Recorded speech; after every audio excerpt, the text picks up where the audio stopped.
everybody, we're here with Alyse, who just got top 8 at the ARG Invitational in Philly. What deck did you play this weekend? I was playing True Draco. Alright, so you want to get into the profile? Yeah, I can just go straight into it. I mean, it's a True Draco deck, whatever. Play 1 Dynamite because it's that one. 2 Majesty Maiden.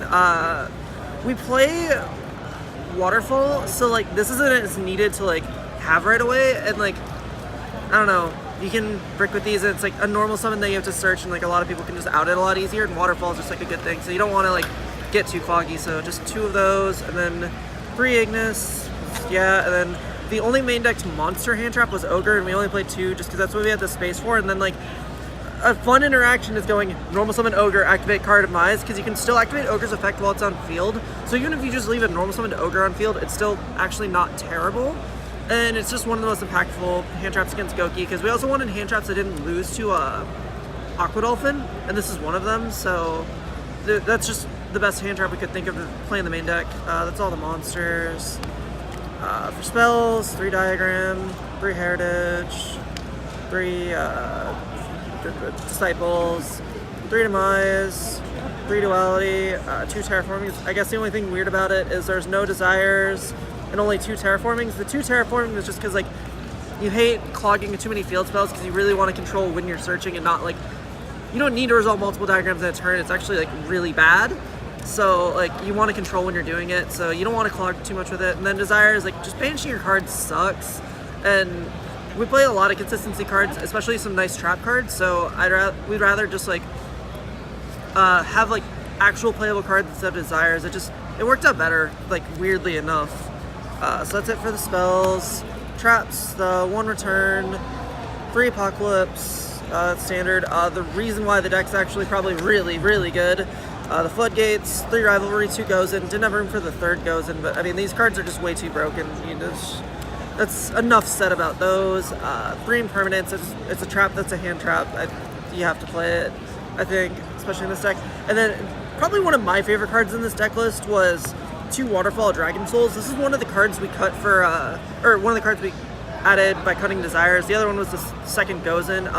So this card is really nice because not only does it let you play when you open like a trap card and just this, because like they're gonna think you have no plays, no cards in hand, and then they're gonna like misplay or do some weird plays. So it's really nice for that. And then also the draw effect comes up a lot when they try and like spot removal your stuff, or it plays really well around Sky Striker cards, because you can just be like, oh, I have a Ignis on board, and then they go target with Afterburners, just activate this and you draw a card and you avoid it.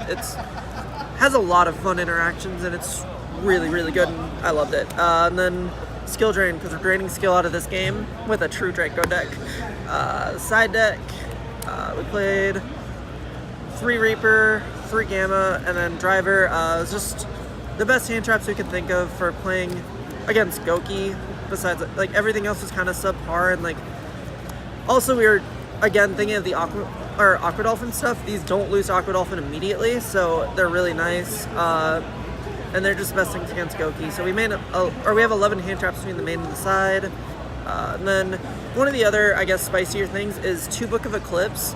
So we were trying to figure out like another thing we could put in to help against Goki. Like we were thinking either Book of Moon or Forbidden Chalice, just because like we were also scared of Red Reboot, so we want to make sure we had like some way to play around Red Reboot easily enough. And I thought about this, and I'm like, well, okay, they draw cards afterwards, but a lot of the times, if I stop their initial board there, I'm going to be getting into more stuff that's going to make my board stronger and make me be able to win. So I'm going to let them draw those 2 cards because they didn't get their initial playoff. So it worked out really well, though. 2 Iron Wall, just for like Trickstar and then evenly matched. Kind of need to. Imperial Order, every time I activated this damn card, I lost, and it was against Trickstar or Sky Strikers. It was really fucking weird why, and I don't understand it, but it happens. 2 Unending Nightmare, just play against other back row decks. It's really impactful against them, so we already have enough against Goki, so we might as well make sure we can deal with the other back row decks. And then Judgment, because Judgment,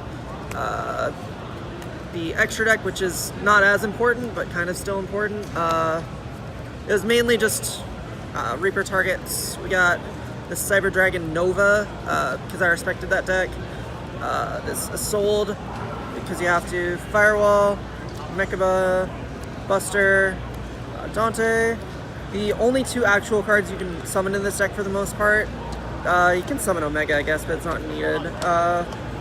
Double Helix, Electromite, Kagari, Shizuku, and Borload. There's also the Crusadia Equimax in here, because we actually respected the deck, and we were like, it's really good, and if we just get caught on the wrong side of it, we could just lose. And I had to play it in top 32, so it was like, ooh. It was very clutch that we put it in last second. But yeah, otherwise, that's pretty much it. The only thing that's different between mine and Justin Sink's list, which is, this is pretty much his list, is that he had the things that out the Ultimate Falcon, but luckily I didn't have to play against anyone playing Waking the Dragon, so it wasn't that bad that I didn't play them, so I can't complain about that. But that's the deck list. I guess some shout-outs. Top 4 Tier Gaming, the team, the sponsor, really great. Shout out to Justin, of course. I think he's playing top 4 right now, but he did really well with the same deck too, and I definitely would not have done as well without getting his list last second and playing it, so very happy for that. Shout out to, let's see, Cody for taking my Trickstar deck, which I would have played otherwise, so solidified my choice.